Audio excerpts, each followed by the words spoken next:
Meus amados irmãos, sejam muito bem-vindos a mais um curso do Panorama do Antigo Testamento.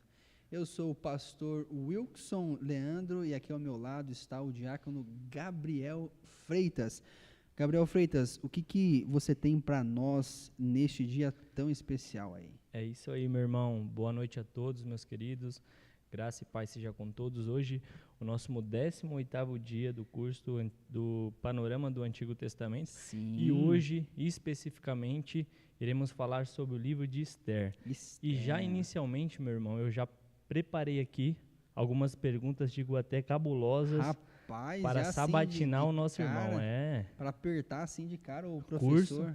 Curso de alto nível assim, tem né? Que ser assim, a gente tem que colocar no fogo. É a pergunta pinga-fogo, né? Exato. Rápido, já joga, tem que responder. É isso aí. Mas, meu irmão, só pra gente conseguir aqui ter a graça do nosso Senhor e também ter a iluminação que vem dele, vamos fazer uma oração, aí você já joga essas perguntas aí para nós conseguirmos nos adentrar e também cumprimentar os nossos irmãos aqui. Você ora por nós, Gabriel? Claro, ora. Santo e eterno Deus, nós te damos graças, Senhor. Te agradecemos por mais um dia, pelo deitar e levantar, pelo alimento, por tua graça e misericórdia que nos alcança. Te damos graças, Senhor, por todas essas coisas, porque sabemos que recebemos de tuas bondosas mãos. Pedimos que o Senhor esteja conosco nesse momento de ensino, que o Senhor venha preparar os nossos corações e entendimento, para que a cada dia mais, Senhor, a tua palavra seja parte do nosso viver e aprendamos mais de ti. Oramos em nome de Cristo Jesus. Amém. Amém. Meu irmão, manda aí para nós, então, quais são aí as perguntas de abertura nesse livro tão intrigante e um livro, assim, um pouco, alguns estudiosos dizem que é difícil, né, de estudar esse livro. O que você separou para nós aí, meu irmão? Sim, é isso aí, meu irmão. E aproveitando, reverendo, um livro de Esther, né, um livro que, curiosamente, não fala, não menciona em nenhum momento, capítulo ou versículo, o nome de Deus. Só, e eu já queria saber como é que podemos aprender teologia em um livro que sequer fala o nome de Deus. Mas rapaz, já começa assim, já desse jeito, já meus começa irmãos, assim. Aí, aqui e não só essa, alto nível. Durante todos os nossos estudos, temos aprendido, né, e notado que há um cenário em todos esses contextos, né? Sim, e justamente com relação a esse livro, gostaria também de saber qual seria o cenário histórico em que esse livro se passa, se antes, pós-exílico, como que funciona, quem são os heróis da história, né? Sim. Será que temos heróis nessa história? Agora uma boa aí pergunta. Que eu te pergunto, é por isso que eu jogo para você. É aí que aperta, né? Exatamente. E não só isso também, qual a estrutura básica do livro de Esther. Legal. E ao final, se fosse para resumir em poucas palavras o assunto principal do livro, reverendo, qual seria? Essas são as perguntas introdutórias. Um livro de 10 capítulos, muito conteúdo, exatamente, muita coisa, são perguntas intrigantes, meus irmãos. Já pararam para pensar como que nós falamos de teologia num livro em que o nome de Deus não é nem mencionado? E teria alguma coisa aí para os nossos telespectadores, aí, nossos internautas, para que eles já... Vamos ver se eles estão aí ativos realmente na nossa live aí. O que você teria para os nossos Sim. Para os irmãos que estão em casa nos acompanhando, eu queria deixar um desafio, queridos. Eu gostaria que você, se por acaso saiba a resposta, que você deixe aqui no nosso chat. Qual o significado do nome Esther? Se você souber a resposta, deixa aí no nosso chat, que ao final o reverendo Wilson vai nos ajudar a encontrar a resposta e também um pouco mais difícil, né? Vamos dificultar. Vamos colocar um passo além ainda. Exato. O significado do nome Esther está fácil. Com certeza os irmãos vão buscar ali o tio Google, né? Sim. Que ajuda bastante. Mas não pode, agora não pode. É só de cabeça. Agora então não pode. Agora vamos focar aqui na aula, vamos ver se você sabe de cabeça, aí você já coloca aqui pra gente, né? Sim. E outro. Qual o nome de Esther no hebraico? Qual na língua original judaico dela, isso, né? Dessa judia aí, qual é o nome dela mesmo? Isso aí. E aqueles que fizeram a lição de casa fizeram a leitura do livro antes do estudo, com certeza vão conseguir responder. É isso daí. verdade, é verdade.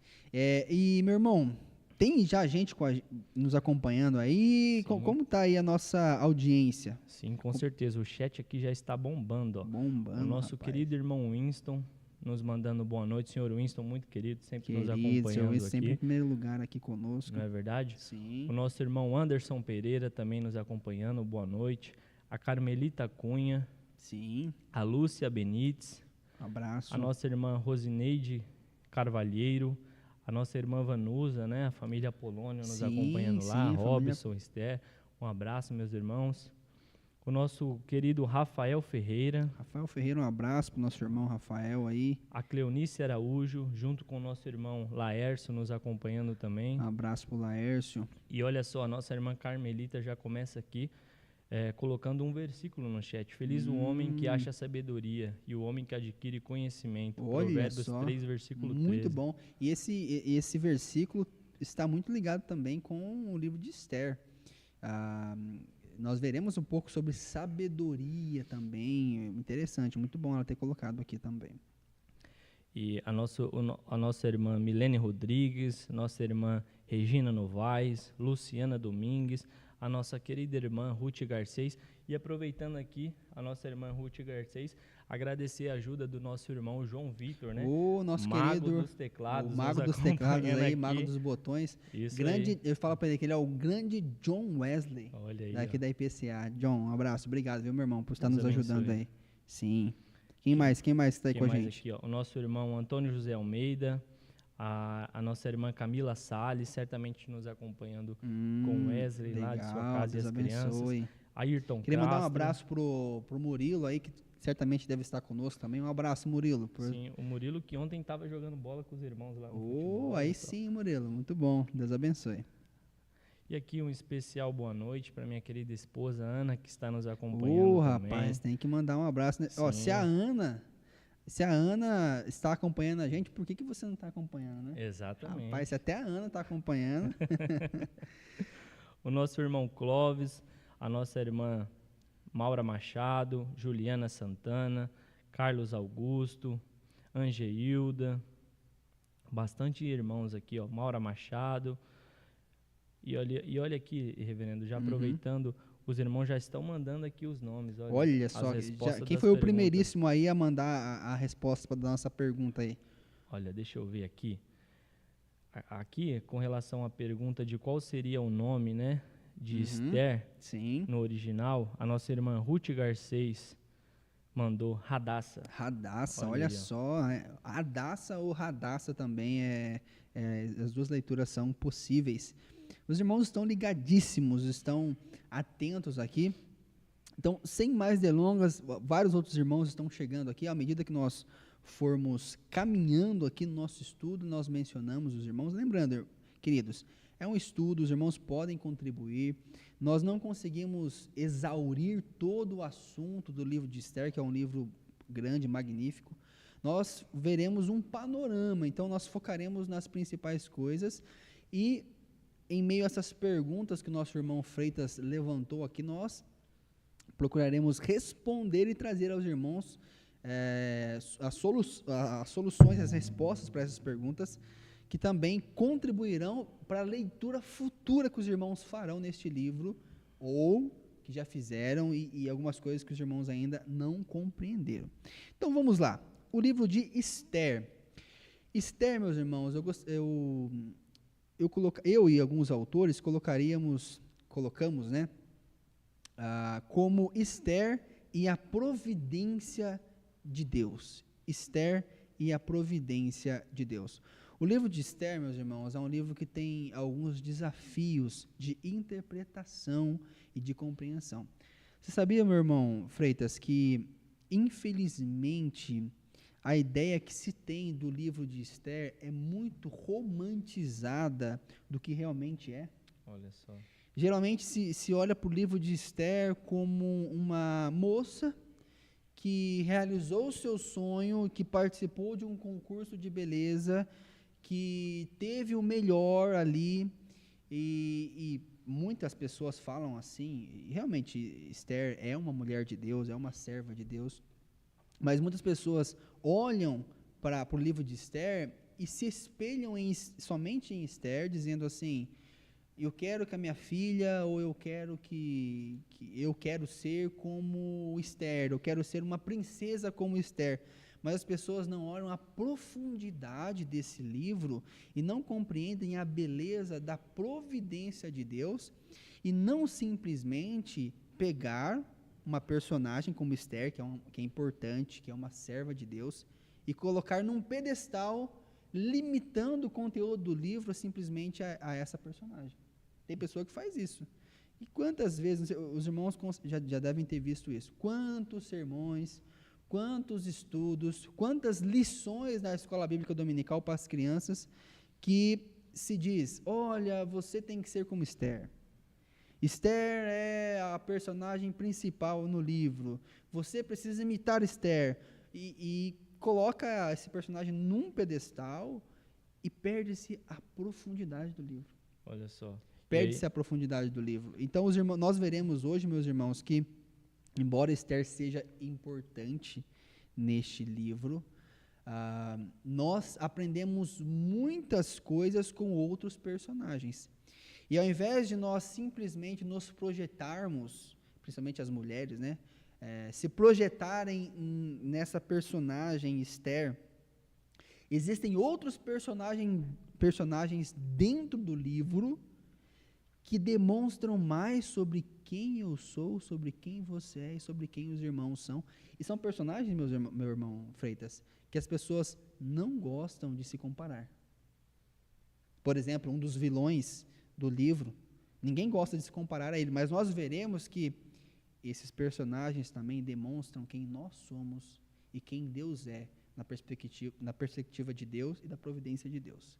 Então, só um adendo aqui e para provocar os irmãos mais um pouquinho com relação a isso. Quando se fala do resumo do livro, meus irmãos, se nós fôssemos colocar 10 capítulos em poucas palavras, como que nós colocaríamos? Vou pedir aqui o auxílio do meu irmão Freitas, Diácono Freitas, que leia para nós aí os tópicos e eu vou comentando na parte do resumo aí. Se nós fôssemos resumir em poucas palavras, primeiro tópico aí, lê para nós, por gentileza, meu irmão. Este livro conta a história de Esther, a moça judia que se torna rainha por causa do seu casamento com Assuero, rei da Pérsia. Isso, então resumidamente é isso, é uma moça judia, órfã, que pela providência de Deus se torna rainha do rei Assuero, rei da Pérsia. Próximo tópico, meu irmão.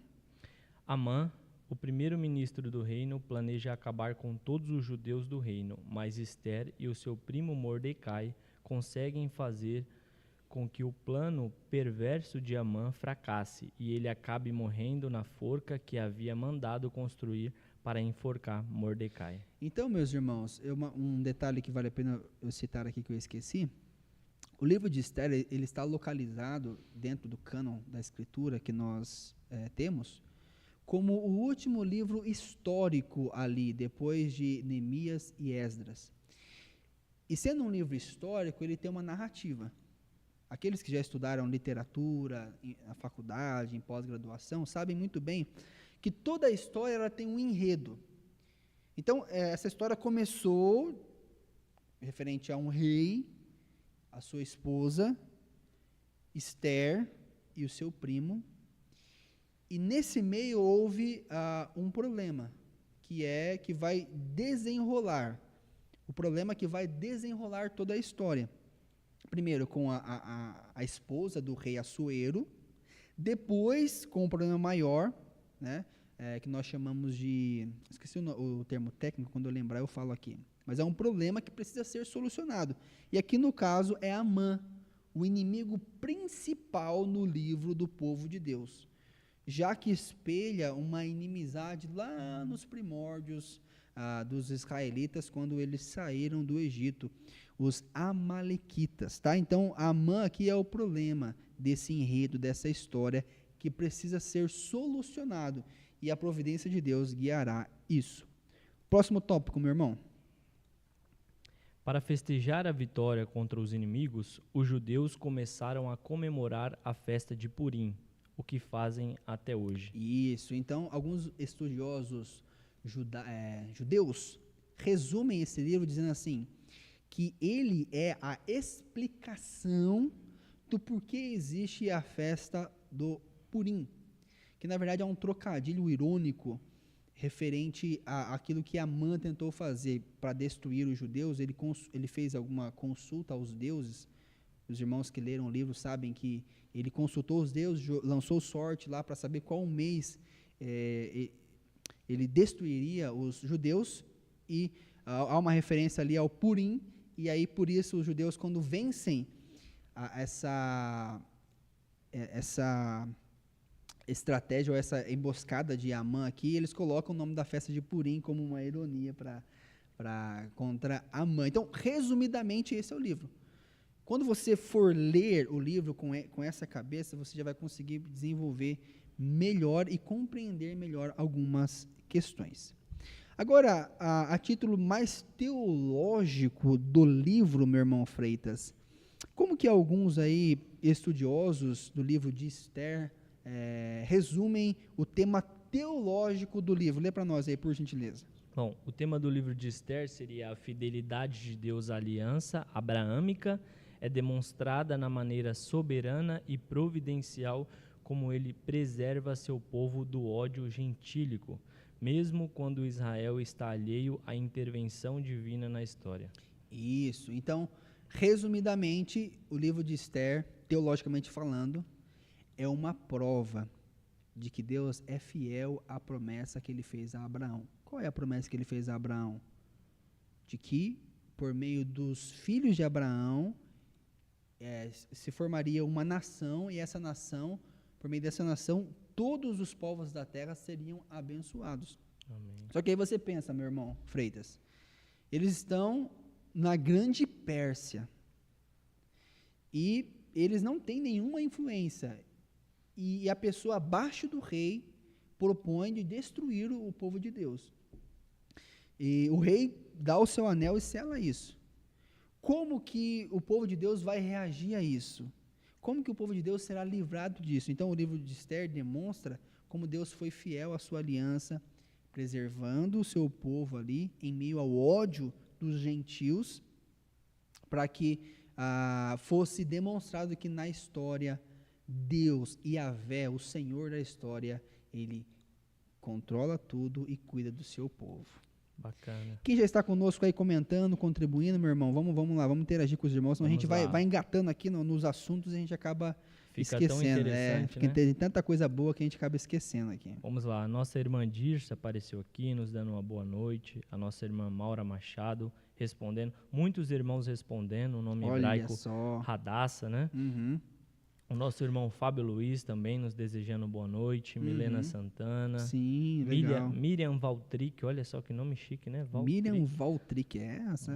Se a Miriam Valtric nos acompanha, por que você não está acompanhando, né? É só pessoa chique aqui, rapaz. Quem mais aí que chegou?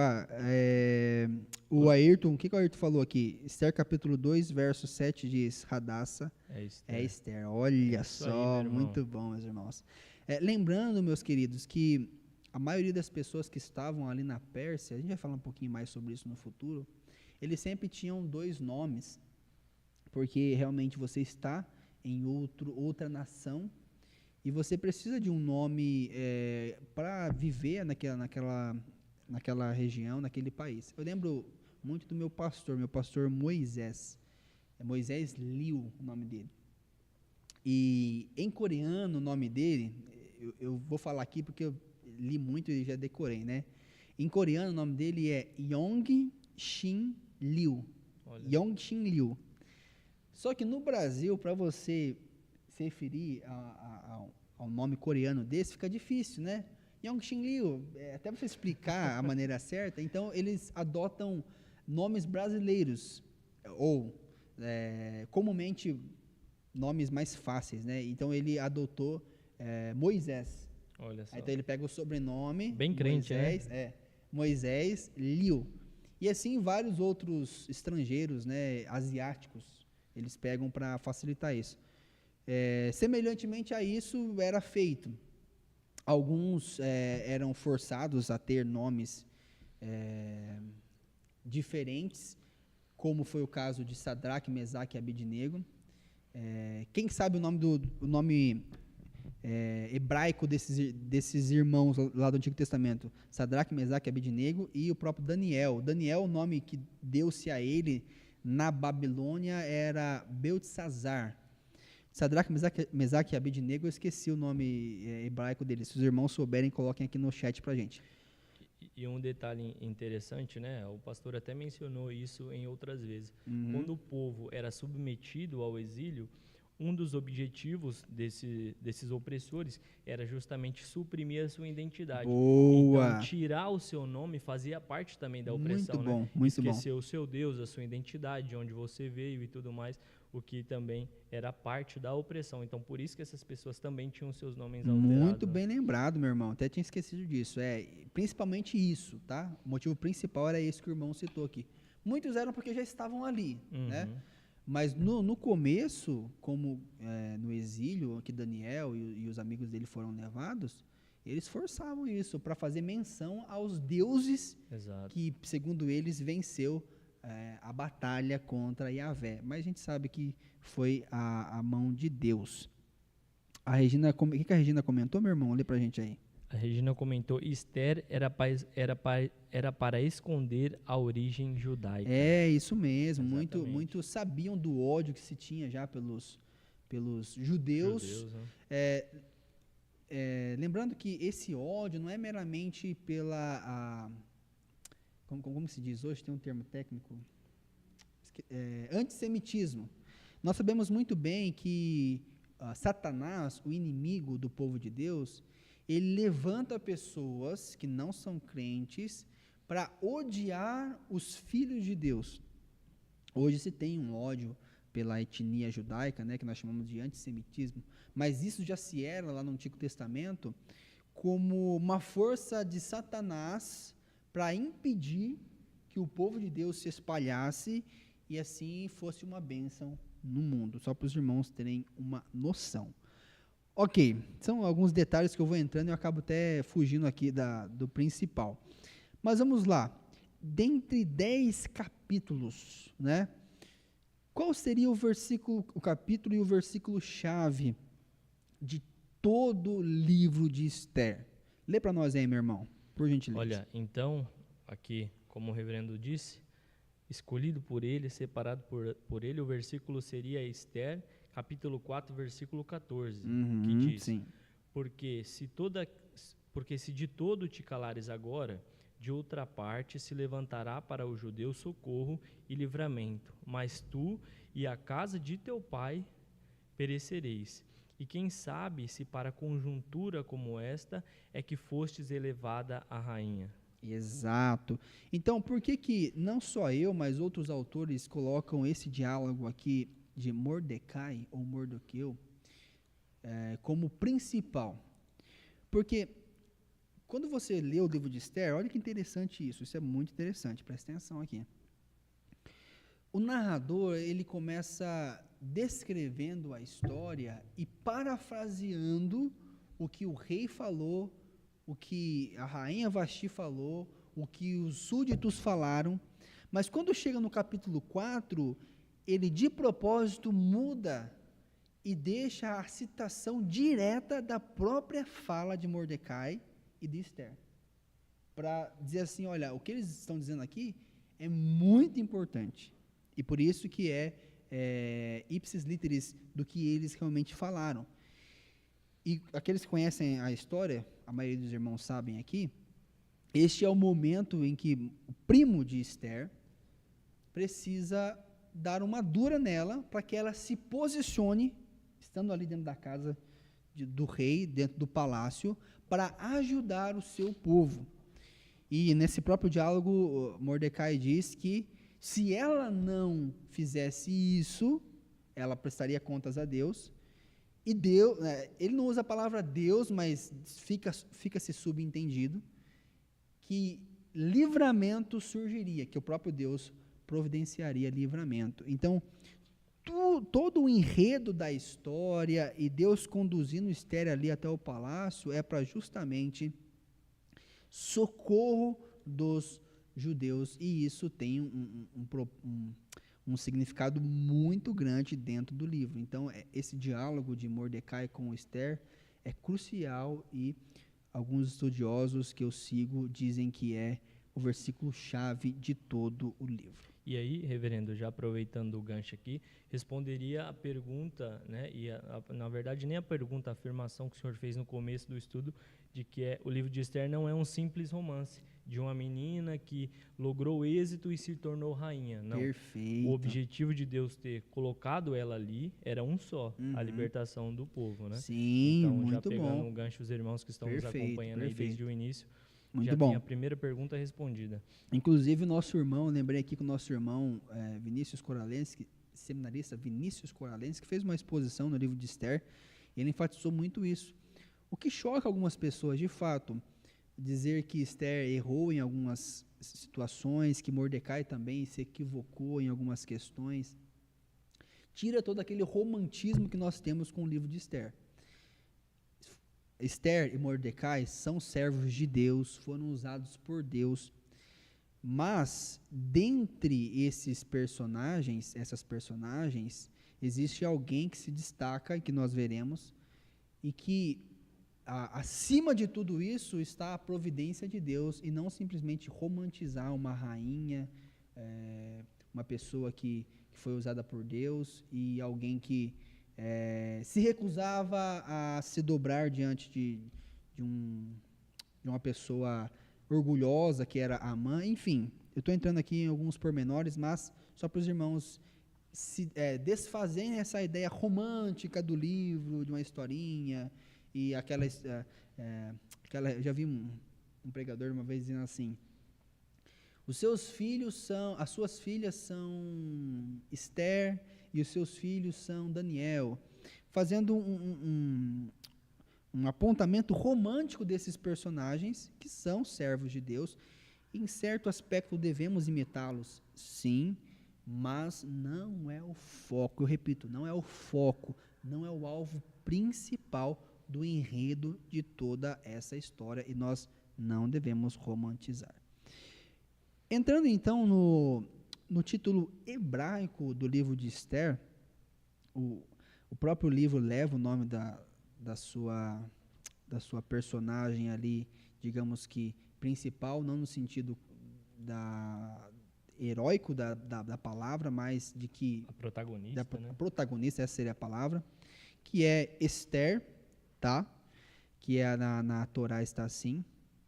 Quando nós vamos para a Septuaginta, que é a tradução do Antigo Testamento para o grego, seguiu-se também o nome Esther, tá? Já na Vulgata Latina, o que é a tradução Vulgata Latina? Foi quando se pegou o Antigo Testamento em grego e traduziu para o latim. O que é Vulgata? Vulgata é comum. O latim, no tempo em que se traduziu, tinha esse objetivo de disseminar melhor entre o povo o conhecimento da Escritura. Então, sempre o objetivo das traduções, guardem isso, meus irmãos, isso é muito importante também. Sempre o objetivo das traduções das nossas Bíblias é ser acessível ao público, às pessoas mais simples.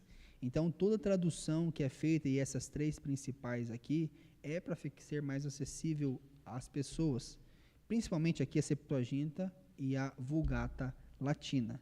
Liber Esther, que é livro de Esther.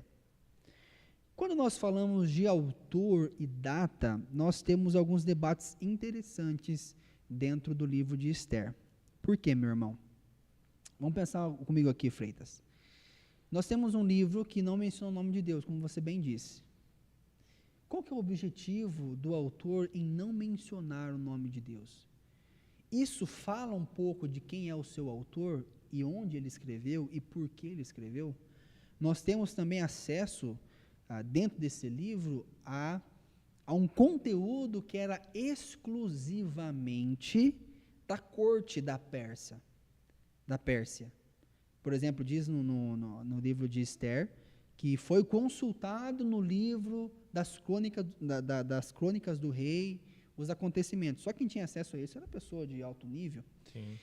E qual que é o objetivo de não mencionar o nome de Deus? Quem escreveu, onde escreveu, por que escreveu? Isso é muito, tem-se muito debate sobre isso. Alguns dizem, principalmente os judeus, os estudiosos judeus, dizem que quem compilou esse livro foi os membros da grande sinagoga, que era o ajuntamento de vários rabinos judeus que compilaram esse livro para registrar esse acontecimento.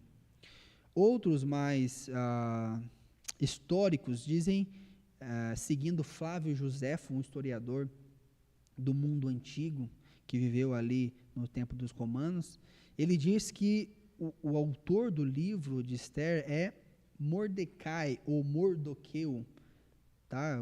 As duas leituras são possíveis, e isso ele fundamenta em Esther 9:20. Consegue ler para nós aí, meu irmão? Esther 9:20. Vou pegar aqui. Vai achando aí. Ele diz que Mordecai, ele foi o compilador desse livro, uma vez que ele teve acesso, ele já tinha um certo acesso por meio de Esther à corte, e também depois ele foi exaltado no lugar de Amã, então ele registrou esse livro. Conseguiu achar aí? Consegui. Lê para nós aí, por gentileza.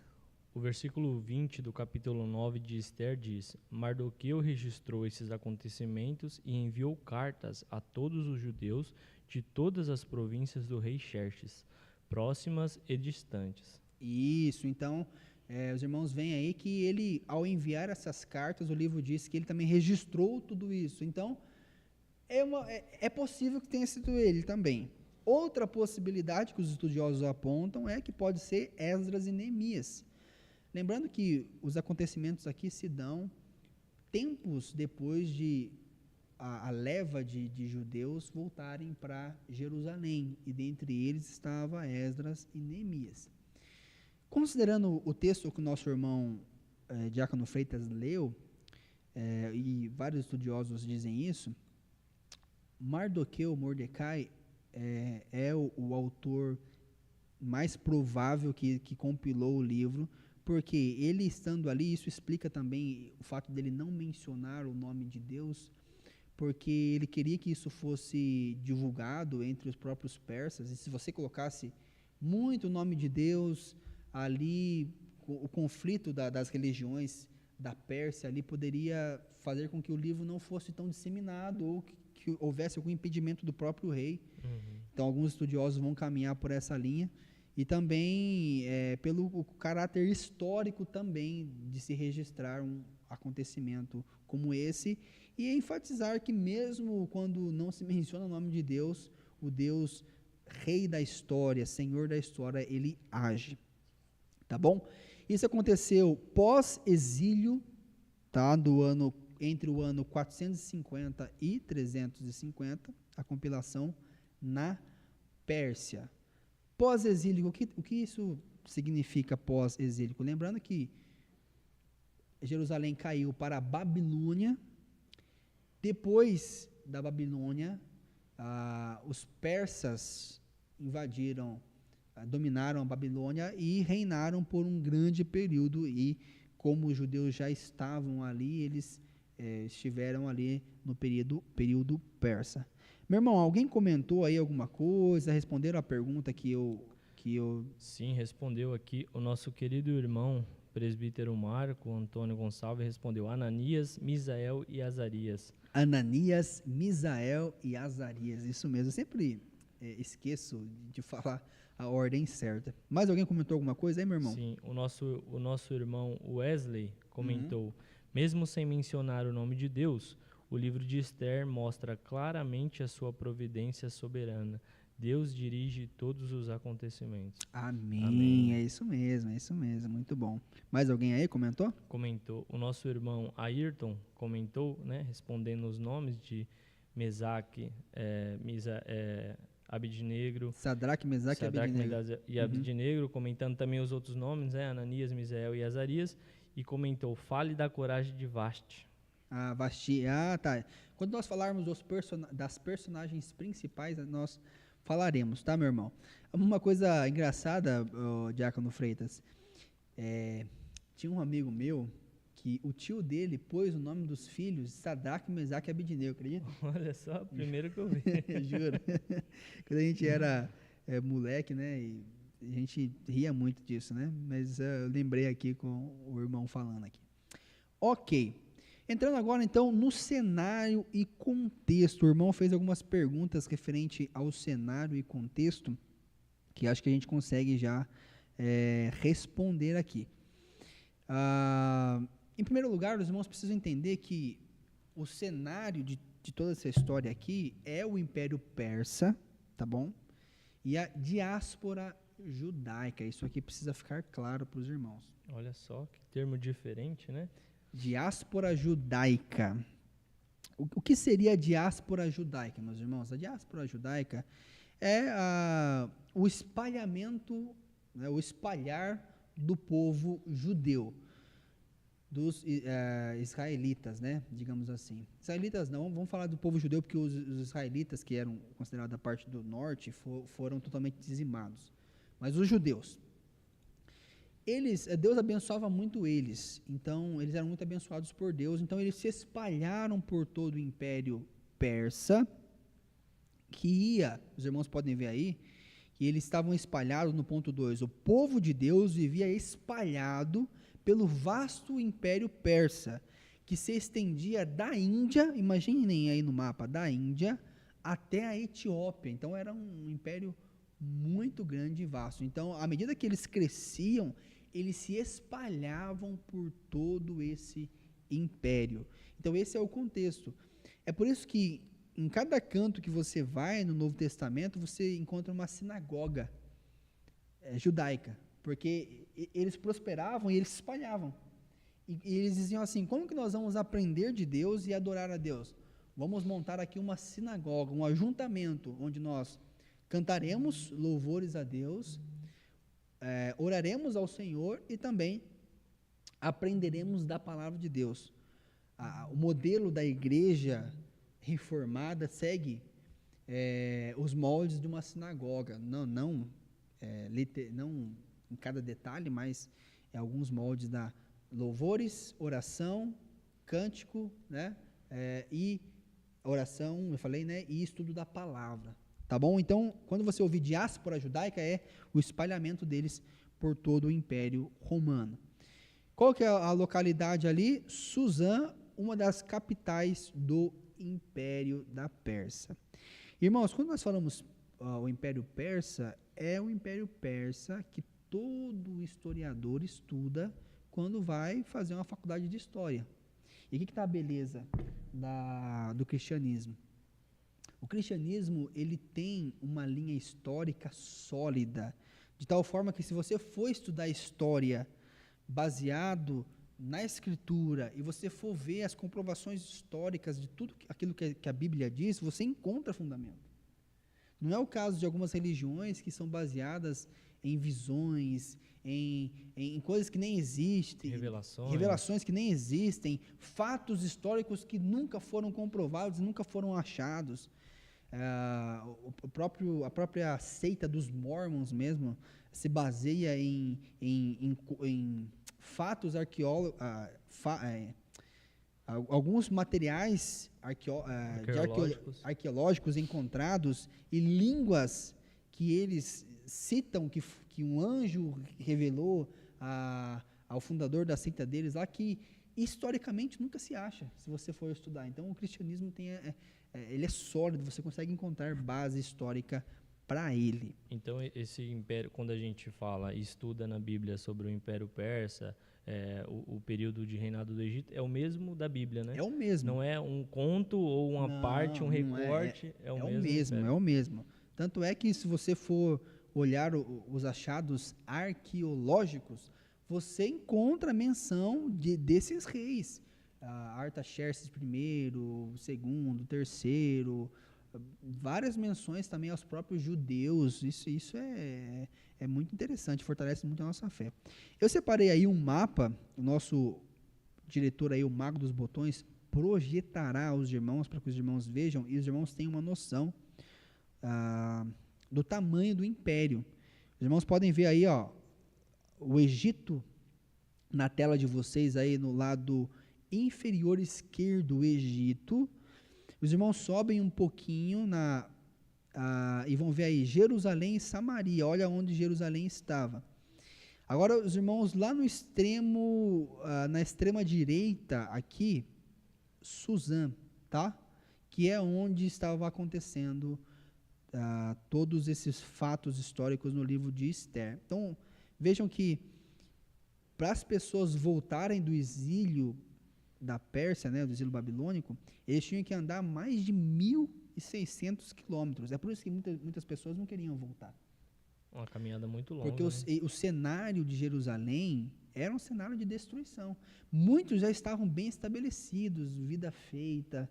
Tanto é que muitos ficaram lá, e aqueles que ficavam no Império da Pérsia e na Babilônia, eles patrocinavam aqueles que voltavam para Jerusalém. Então, veja que muitos não voltaram também, nós poderíamos dizer, por falta de fé, falta de confiança plena em Deus, né? Porque Deus disse que eles deveriam voltar para Jerusalém, restabelecer. Então, a gente vê parte do povo de Deus também vacilando nesse sentido, oscilando, né? Eles deveriam ter uma confiança plena em Deus. Agora, entrando, meu irmão, nas principais divisões do livro. Antes de o senhor partir, reverendo, só para esse segundo ponto, ainda partindo nesse último tópico, cenário e contexto histórico, se me permite, eu gostaria de algumas perguntas só. Vamos lá. O senhor mencionou que o contexto em que se enquadraria o livro de Esther, certo?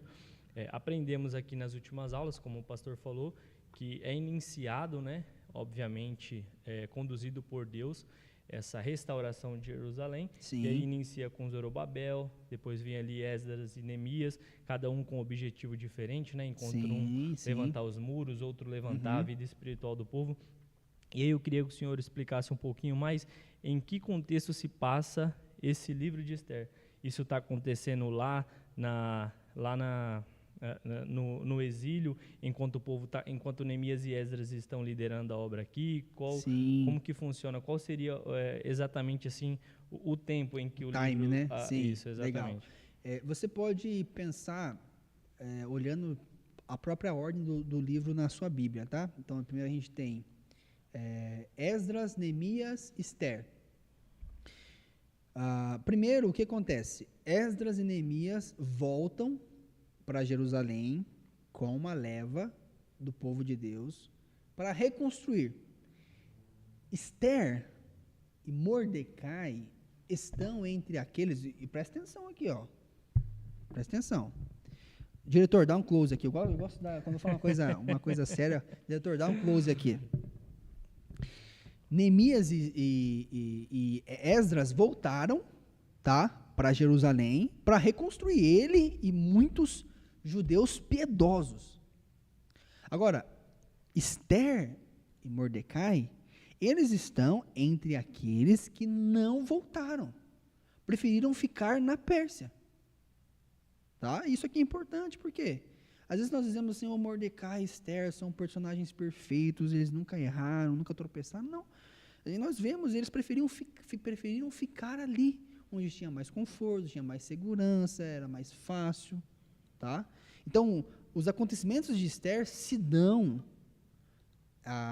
depois de Esdras e Neemias. Tá? Depois. Então, eu não sei dizer o momento exato, se eles chegaram a se encontrar, mas eu tenho certeza absoluta que é depois de tudo isso, e Jerusalém estava sendo reconstruída nesse período. Tá? Então, isso é importante ficar claro para os irmãos. Agora, nas principais divisões do livro, para a gente ter um panorama básico aqui.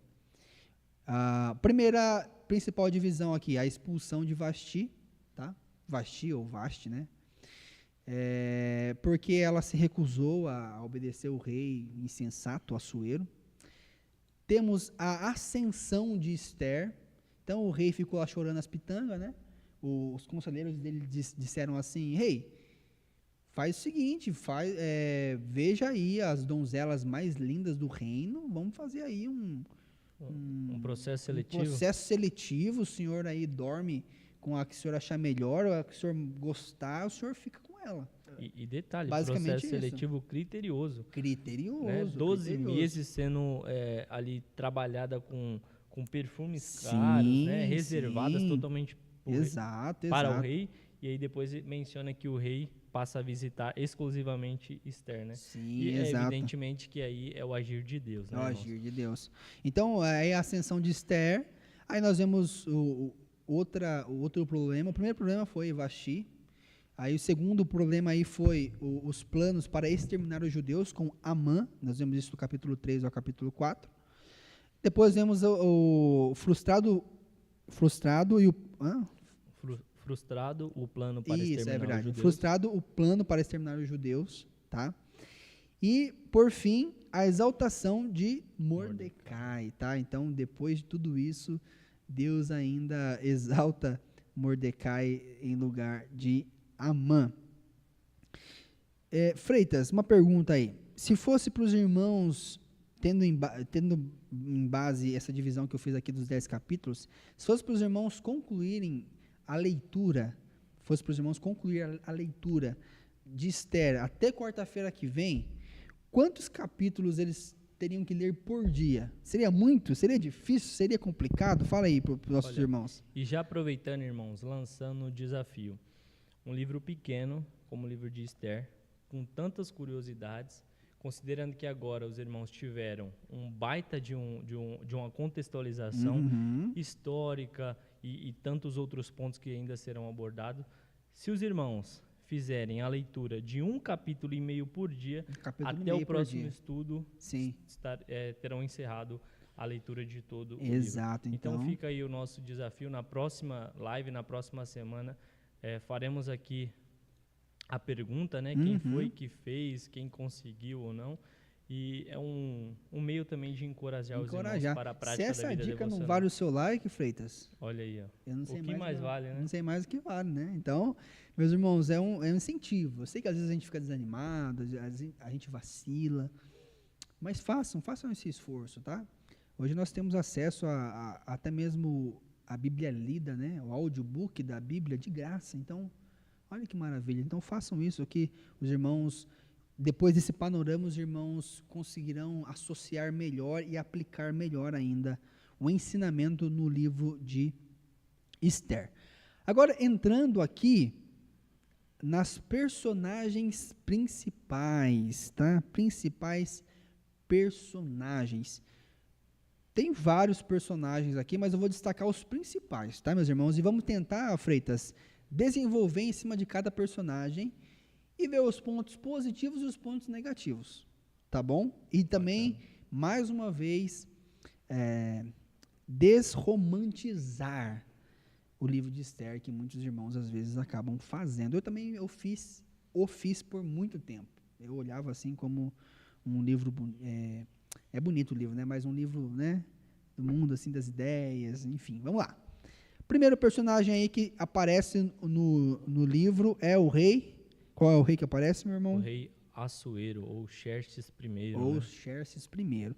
Ele é marcado por ser um rei poderoso, porque o império dele, o império persa, era muito grande. 27 províncias. Né? 127 províncias. 127 províncias. Teve uma irmã aí no chat, Freitas, vê para mim quem foi, que disse que hoje o Irã seria os descendentes dos persas, né? É basicamente isso, né? Considerando as devidas proporções, né?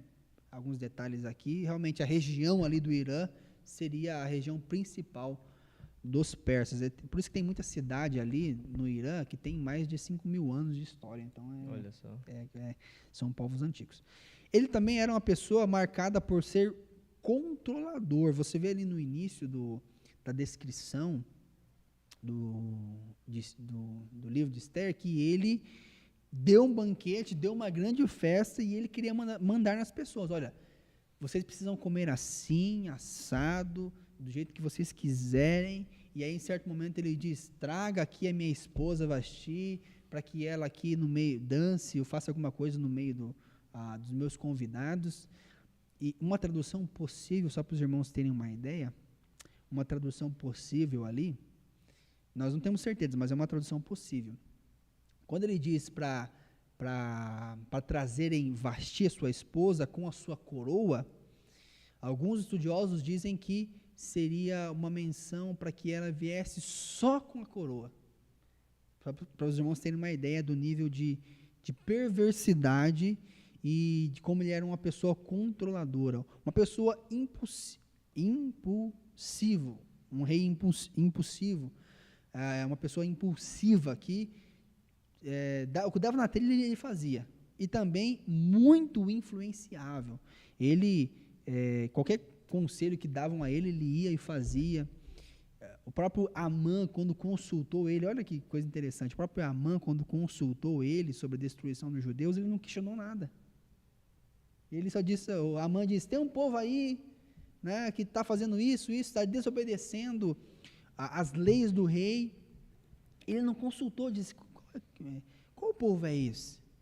Então ele era uma pessoa, né, muito insensata, né, muito dada.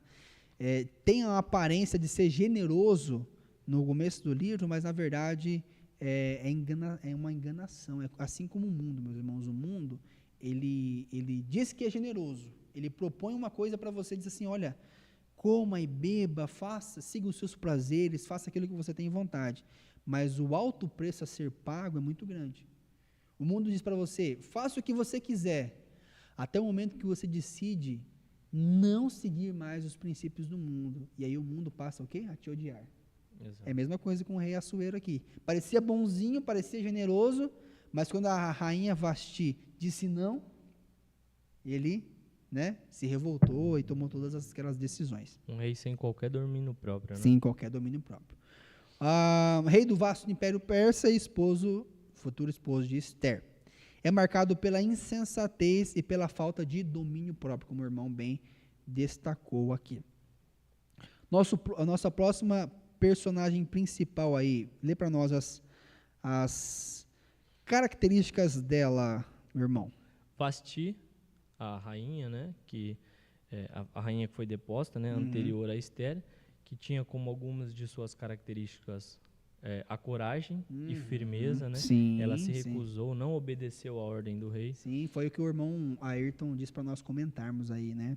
Exato. Ela se recusa a se submeter a uma exposição humilhante diante de homens embriagados. E aqui, irmãos, porque um detalhe, reverendo, é que quando você lê, acho que salvo engano, está no capítulo 2 ou no capítulo 1, é bem no começo do livro, né?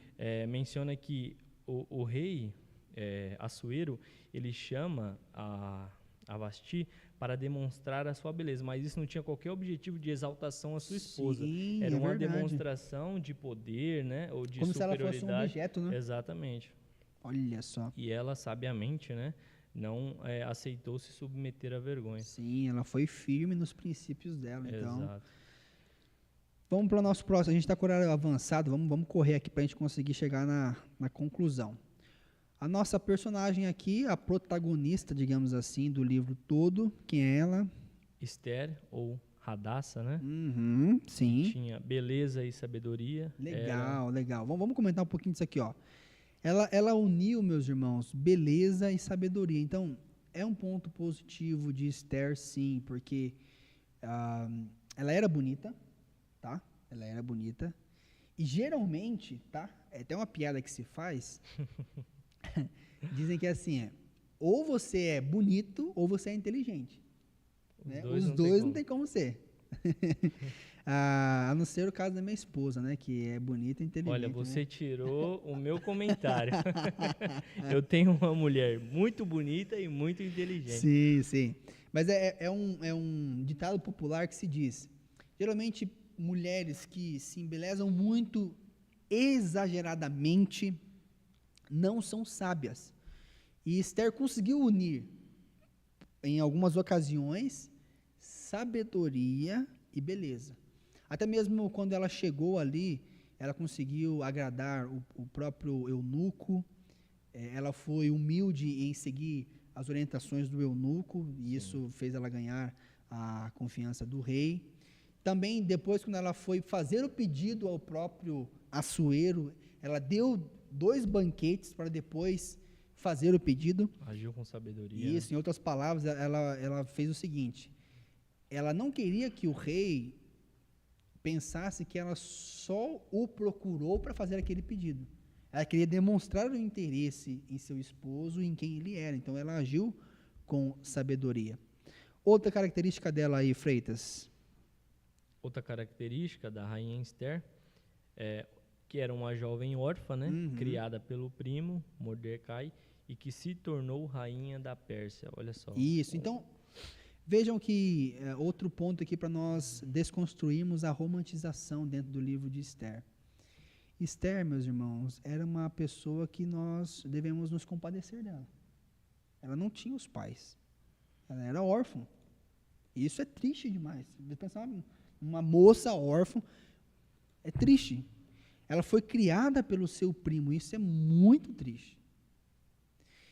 E quando você vê uma ocasião dessa em que, vejam, quando o rei faz esse, digamos assim, entre aspas, concurso de beleza para ver quem seria a esposa do rei, não imaginem que eles chegaram na porta batendo assim, olha, você gostaria de participar do concurso de beleza para ser esposa do rei? Não. Eles foram forçados, não foi algo convidativo. Ou você vai, você é bonita, você vai. É algo assim. Então, nós nos compadecemos de Esther. Ela certamente foi exposta a uma situação que talvez ela não queria estar ali. Nós não temos certeza absoluta para bater o martelo e dizer, olha, ela não queria estar ali, mas possivelmente é possível que ela foi forçada a estar em um local onde ela não gostaria de estar. Sim. Estando ali, ela cedeu a algumas questões, né, que a título de debate, né, a tal ponto que, e aqui está o erro de Esther, que ela deixou de se informar ou de ter comunhão com os judeus, os seus compatriotas ou aqueles que eram de sua família. Por que nós sabemos disso? Porque depois que Amã fez o decreto de exterminar os judeus, é preciso o seu primo vestir panos de saco para chamar a atenção dela, para que ela se tocasse que tinha alguma coisa errada. E o próprio primo dela diz, olha, você acha que você, por ser rainha aí, estar disfarçada de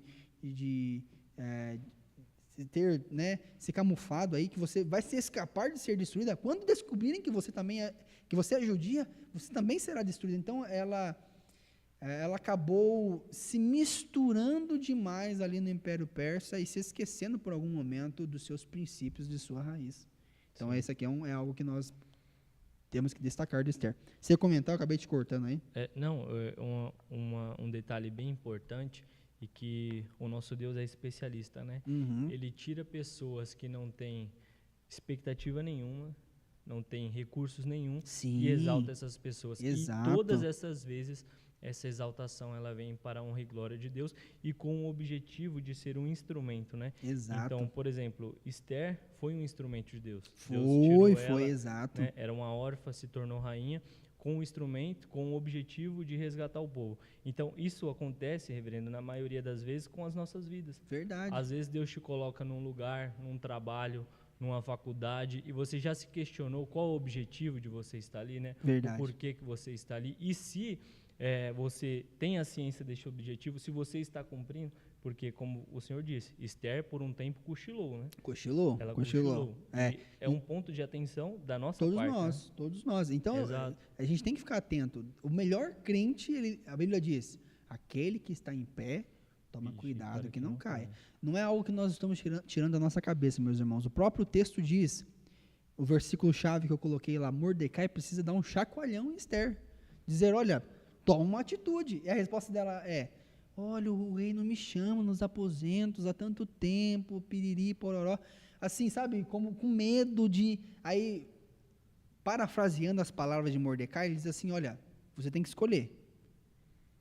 Ter problema com o rei ou ter problema com Deus. Olha Porque só. se você não se manifestar, livramento vai surgir. Então, esse chacoalhão em Esther faz com que ela seja usada por Deus. Como a irmã Ruth aqui, muito bem colocou, a irmã Ruth Garcês, Esther, era uma ótima estrategista. Então, depois desse chacoalhão que o seu primo, como pai, deu nela, ela foi usada por Deus como um instrumento de livramento. E uma aplicação também que nós faremos no futuro é que, mesmo diante de nossas falhas, meus irmãos, a rainha Esther falhou em muitos aspectos, né? Que não dá tempo de nós desenvolvermos aqui. Dentre esses, o que eu citei aqui, dela deixar-se misturar demais no mundo e se esquecer do seu povo. Mas Deus usou até mesmo isso, né? Dela estando ali. Mesmo que ela e Mordecai não voltaram para Jerusalém, Deus, em sua providência, os usou para livramento dos judeus. Assim é conosco. Às vezes pode pensar assim: nossa, eu errei tanto, eu pequei tanto, as minhas falhas do passado me impedem de crescer, de desenvolver, e você fica se remoendo nos seus erros, nas suas decisões erradas. Saiba que Deus, Ele é poderoso, como disse José do Egito. Enquanto vocês estavam intentando o mal, Deus estava intentando o bem. Na tradução em português está: Deus transformou o mal em bem, né? Então Deus tem esse poder, Deus tem a sua providência pode usar até mesmo as nossas falhas. Deus não é culpado dos nossos pecados, nós somos culpados, mas Ele usa até mesmo isso. Vamos correr aqui. O próximo personagem principal aí é Mordecai, ou Mardoqueu, como eu coloquei aí, primo de Esther, fiel, íntegro e prudente e zeloso. Então, ele foi muito sábio na criação de Esther, foi um pai para ela, né? Ele foi tutor de Esther em tudo, né? Nos conselhos. E uma coisa que se destaca nele é que ele era leal a Deus acima dos homens. Então, quando Amã exigiu que ele se submetesse a curvar-se diante de um amalequita, Amã era descendente dos amalequitas. Tem até um texto que diz lá em Deuteronômio, nós não temos tempo para ler, estamos avançados no horário, mas que diz que Deus apagaria a descendência dos amalequitas e que eles seriam inimigos do povo de Deus para sempre, porque eles atacaram o povo de Deus em um momento vulnerável ali, quando eles saíram do Egito. Mordecai, ele não se curvou. Mas eu vou destacar também aqui uma falha de Mordecai, tá? Para os irmãos também, mais uma vez, desconstruir aquela ideia romântica do livro de Esther. Mordecai, ele era um homem de Deus, mas ele falhou também no aspecto de esconder demais a sua descendência judaica. Até mesmo na sua instrução a Esther, de, olha, não fala que você é judia, não fala. Isso ele falhou porque eles deveriam testemunhar de quem eles eram.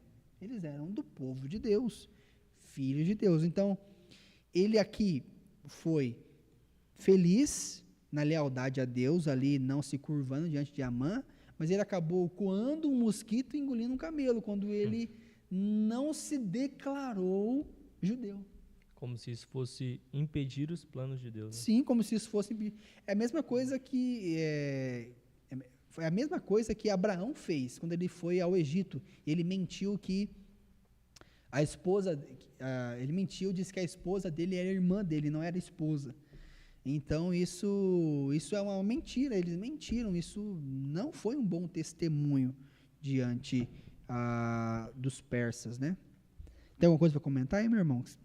Não, só fazendo uma aplicação aqui, no mesmo sentido que o senhor falou, é que na maioria das vezes somos como Mardoqueu também, né? Verdade. Tentamos camuflar uma coisa e outra como se, Deus precisa da minha ajuda nisso. Eu Sim, não preciso informar verdade, isso. Eu não verdade. preciso ser totalmente sincero. Como se eu precisasse auxiliar Deus. A Deus com alguma mentira, alguma coisa, Exato. né? Ou muito simplesmente bom. para não cair no desagrado de homens, né? Exato. Como o apóstolo Paulo diz, por acaso busco eu a aprovação de Deus ou a aprovação de homens? Mais me importa agradar a Deus do que a homens, Muito não é bom. verdade? E nós, meus irmãos, fazemos a mesma coisa. Nós coamos um mosquito e engolimos um camelo. A Sim, gente muitas vezes, fala da lealdade de Deus, somos crentes, piedosos, aí lá fora damos mau testemunho, né?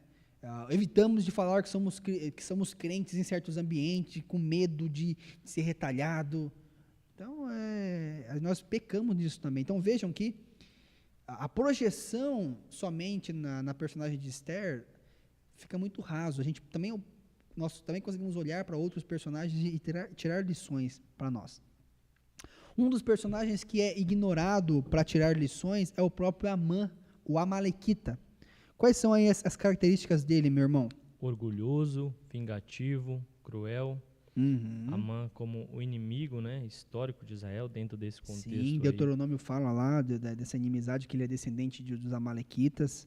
Sim, e o que é interessante é que, olha a maldade do ser humano, o ódio de Amã por Mardoqueu, como está aí nos slides para os irmãos, se estendeu a todo um povo, a toda uma nação, né? E veja como ele é mentiroso.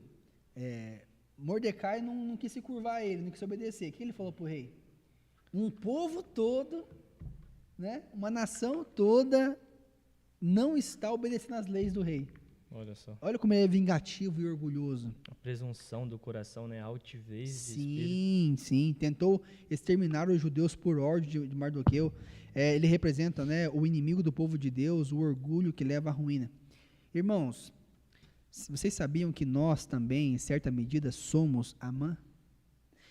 Eu fico pensando como Amã pensava mais dele do que convém. Os irmãos veem que ele, quando o rei o exalta, ele fica todo pomposo. Ele chega na casa dele falando o quanto ele é bom, o quanto ele é maravilhoso, o quanto ele é importante. E nós somos assim, meus irmãos. Nós somos Amã.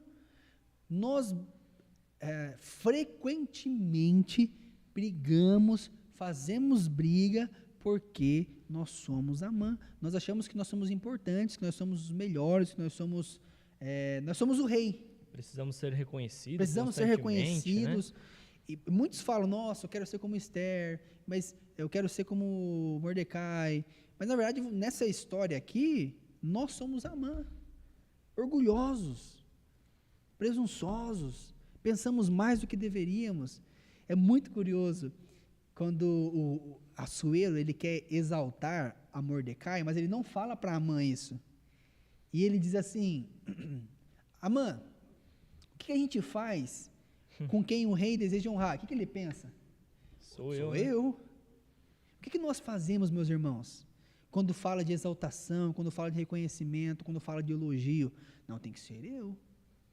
Né? Então ele já pensa lá, coloca o cavalo do rei, pega a veste do rei, a coroa do rei, ele achando que era para ele. E nós também somos assim, meus irmãos. Nós somos ladrões da glória de Deus. Nós queremos o holoforte, nós queremos ser o primeiro, nós queremos ser o rei. O que Amã disse para o rei naquele exato momento, em outras palavras, rei, eu quero ser rei no seu lugar. E nós fazemos isso. Sempre. Então nós devemos nos arrepender, meus irmãos, porque nós éramos inimigos do povo de Deus. Mas Deus nos resgatou. Deus nos fez parte do seu povo. Então, quando você vê o relato da história de Amã, você precisa se arrepender e lembrar das vezes em que você foi orgulhoso, foi presunçoso, e foi vingativo, foi cruel. As pessoas não pensam nisso. Já parou para pensar? As pessoas não pensam nisso? Elas olham mais no aspecto de Esther, Mordecai, a coragem da rainha Vasti. Mas e Amã? E o Amã que tem dentro do seu coração, você já eliminou ele? Exato. E o que o provérbio nos fala, né? Que o orgulho, ele precede a queda. E uma pessoa orgulhosa, ela é assim, né? E se você pegar, na maioria das vezes, o orgulho, ele cega o nosso coração. Sim. Porque o que Mordecai fez para Amã? Ele só se recusou a se prostrar diante dele, como todos os outros servos. Sim. Isso gerou um ódio em seu coração, a ponto de ter como objetivo de vida exterminar toda uma nação.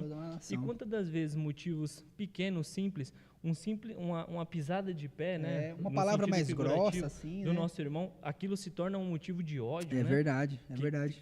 alimentamos aquele mau sentimento em nossos corações, como se, nossa, todo aquele contexto é meu irmão em Cristo, é salvo por Cristo, é totalmente ignorado. Por quê? Por causa do orgulho dos nossos corações, né? Sim. E por isso que devemos sempre nos policiar, irmãos. Não há condicionamento para o perdão, devemos sempre perdoar, e como o reverendo mesmo disse, não pensando além do que convém de nós mesmos, né? Sim, porque o sim. nosso coração é orgulhoso, está na orgulhoso, nossa essência a gente quer ser pensar adorado, e ser a gente quer assim. ser exaltado. Exato, A gente exatamente. quer que pegue a veste do rei, a coroa do Sim. rei, o cavalo do rei, e que a gente sente ali em cima do cavalo e seja exaltado. Exato. A gente não diz isso, mas as práticas, o nosso pensamento, o nosso coração, a gente faz exatamente assim. Mas a gente vai comentando aqui, o horário está bem avançado. Vamos para a nossa conclusão. Chegamos ao final do nosso livro, Freitas. E aí? O que a gente faz agora, hein? Será que... Olha, tinha tanto conteúdo, né, para ser explorado ainda. Muita coisa, muita mas coisa. O horário não nos permite. Vamos passar aqui na conclusão de maneira rápida, para a gente pegar alguns aspectos práticos, porque mesmo que a gente avance um pouquinho, vale a pena nós pensarmos aqui em umas questões práticas. Dentro de tudo isso que nós vimos, nós falamos algumas questões práticas, mas vamos mergulhar um pouquinho mais e ver o quanto é profundo o livro de Esther? E será que a gente consegue, Freitas, ver Jesus no livro de Esther? Sim. Será que a gente consegue ver quem realmente é a personagem principal no livro de Esther? Vamos lá. Você vai lendo aí os tópicos da conclusão e aplicação e eu vou comentando assim à medida do possível. Vai lá, pode começar. Bacana. Aí. O livro de Esther nos ensina como viver em um lugar que não nos pertence. Exato, muito bom. Somos chamados a manter nossa identidade mesmo em ambientes hostis e sedutores. Sim. O mundo parece generoso, como o senhor bem disse, mas é enganador. Exato. No fim, ele exige obediência obstinada e compromissos que nos afastam de Deus. Sim. Esther foi uma mediadora imperfeita. Jesus Cristo é um mediador Exato. perfeito. Eu destaco aqui, meus irmãos, o mundo parece generoso, mas é enganador. É a mesma coisa. A Pérsia, o reino da Pérsia era generoso, parecia bonito, parecia seguro. E assim é o mundo. Mas, na verdade, ele promete algo que ele não consegue te dar, que ele não pode te dar. Tá? É o que Esther teve que submeter. Ela pensou, talvez ela deve ter pensado assim, se eu me submeter aqui a uma coisa ou outra, se eu for isso aqui, acolá, mas isso exigiu muito dela, que se ela não tomasse uma atitude como Mordecai orientou que ela tomasse, ela seria seduzida a se misturar ali ao império e ao mundo. Até mesmo ela foi uma mediadora, né? E aqui nós vemos o tipo de Cristo em Esther. Esther foi a mediadora que intercedeu pelo povo judeu ao rei. Mas veja que ela foi imperfeita. Se Mordecai não desse uma pressionada nela, ela não iria. Sim. Mas ela foi.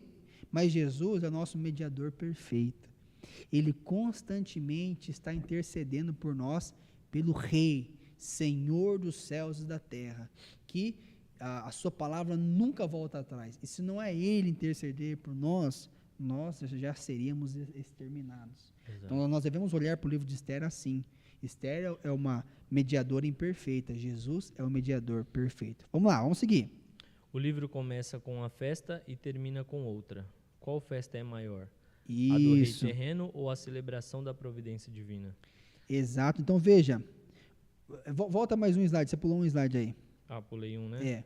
Todo mundo já disse em seu coração, um dia eu quero ser como um açoeiro. Exato. Pode ler mais um? Nosso coração muitas vezes anseia pelos reinos deste mundo, buscando satisfação fora de Deus. Exato. A primeira descrição ali do rei Assuero é um rei que quer esbanjar e quer demonstrar o quanto é bom e o quanto é maravilhoso. Eu e você já dissemos no nosso coração, eu quero ser o rei Assuero. Eu quero mostrar para as pessoas o quanto eu sou bom, o quanto eu posso, o quanto eu sou maravilhoso. Irmãos, a maioria das coisas que nós queremos fazer, geralmente o nosso coração está se motivando nisso, em querer mostrar para as pessoas o quanto nós somos bons. Devemos nos arrepender disso, meus irmãos. Nossa motivação não deve ser essa, nossa motivação deve ser a glória de Deus e a exaltação e a propagação do reino de Deus. Agora aquele slide que você leu. Agora sim. O livro começa com uma festa e termina com outra. Uhum. Qual festa é maior? A do rei terreno ou a celebração da providência divina? Isso, então veja, começa com o rei Assuero, um rei generoso, um rei bom, né? banquete, mas essa festa não dura por muito tempo, porque a rainha Vasti se recusa a obedecê-lo. Agora, a festa do Purim, que é uma prefiguração da festa eterna que Jesus nos dá, e veja que Jesus, sempre ele comparou o reino de Deus como uma festa, como um grande banquete, com as bodas do Cordeiro. E qual festa é eterna? Essa que o mundo propõe ou a festa que nós podemos participar em Cristo Jesus? Então é uma reflexão que o livro nos deixa. Qual festa é melhor? A festa que o mundo propõe ou a festa que Deus propõe? Então é interessante, vamos lá. Deus, em sua sabedoria, cumpre seus propósitos, mesmo em meio ao pecado humano. Esther revela que nada escapa ao controle divino. Ele age mesmo quando não é mencionado. Exato. Mesmo que nós sejamos falhos e pecadores, Deus usa até mesmo isso. É por isso que a Escritura diz, onde abundou o pecado, superabundou a graça. Então, Deus ele tem esse poder magnífico de, na sua eterna providência, dirigir tudo. Tá? E eu encerro, meus irmãos, lendo um parágrafo da Confissão de Fé de Westminster, o capítulo 5º, parágrafo 4º, da providência de Deus, que mostra um pouquinho de como funciona a providência de Deus. Tá? E para saber que você chegou ao final dessa nossa aula, desse nosso curso, comenta aqui, a providência de Deus, tá? Pode ser, Diácono Freitas? Comenta aí, a providência de Deus, enquanto nós lemos aqui esse parágrafo para fechar com chave de ouro o livro de Esther. Antes de nós lermos o parágrafo, vamos ver se algum irmão comentou alguma coisa aí, se alguém contribuiu com alguma coisa, vamos lá. Olha, os irmãos estão comentando aqui, após a resposta, né, com relação à Pérsia, que se tornou a Pérsia moderna, que se tornou o atual Irã, o senhor respondeu, e o nosso querido irmão Marco Antônio também, a nossa irmã Ruth comentando que Esther é uma ótima estrategista, e a Carmelita comentou, Deus tem um propósito para cada um de nós. Sim. Assuero era vaidoso. Muito vaidoso, assim como nós também somos, meus irmãos, muito vaidoso. Falou mal do nosso cabelo, falou mal da nossa aparência, a gente tem que sempre nos impoliciarmos com isso. Vamos lá então para a Confissão de Fé de Westminster, para nós fecharmos com chave de ouro o que significa a providência de Deus e como Deus trabalha em nós. Lê para nós aí, Freitas, por gentileza. O poder todo-poderoso, a sabedoria inescrutável e a bondade infinita de Deus se manifestam na sua providência, de tal maneira que esta se estende até a primeira queda e a todos os outros pecados dos anjos e dos homens, e isso não por mera permissão, mas de modo que ele os limita. Segura, então veja aí, que a providência de Deus ela opera desde a queda de Adão e Eva, até mesmo o pecado dos homens, de tal forma que Deus não só permite isso, mas ele tem controle sobre isso. Isso é a providência de Deus. Continua. De modo que ele os limita, ordena e governa em múltiplas dispensações para os seus próprios santos fins. Contudo, de tal forma que a pecaminosidade desses atos procede somente das Escrituras e não de Deus, das criaturas e não de Deus, que sendo santíssimo e justíssimo, não pode ser autor do pecado nem aprová-lo. Exato. Então, se você quer saber um pouquinho mais sobre a providência de Deus, leia o capítulo 5º da Confissão de Fé de Westminster, que fala um pouquinho sobre como Deus usa nós, pecadores, e o seu propósito divino, mantendo a sua santidade e os seus santos e eternos propósitos. Se isso aqui não vale o seu like, eu já não sei mais o que vale. Agradecer aqui o nosso irmão João Vitor, aí, o Mago dos Botões, e os irmãos que nos acompanharam até aqui, nesse curso que passamos do horário, mas é por uma boa causa, né, meu irmão? É isso aí, meus queridos, um ótimo estudo, uma ótima reflexão para a semana, se preparar para o dia do Senhor. E só, se me permite, reverendo, um último apontamento que eu gostaria de fazer. o senhor estava comentando, eu lembrei de um vídeo que eu vi essa semana, eu até compartilhei nas minhas redes sociais, que era do Paul Washer, comentando. Legal. Ele fala assim, falando especificamente a homens, mas gostaria de estender aqui a todos. Meus queridos, o que você fizer para a igreja, para o seu próximo, para o seu irmão, não espere o mero reconhecimento de outros ou das pessoas, porque como vimos aqui, o nosso coração é orgulhoso.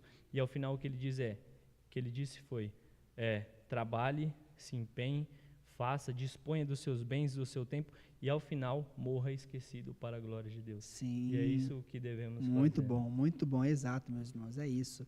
Então, com essas palavras, vamos orar e agradecer a Deus por este momento. Você que orou, né, no começo? Sim, pode. Então eu oro encerrando.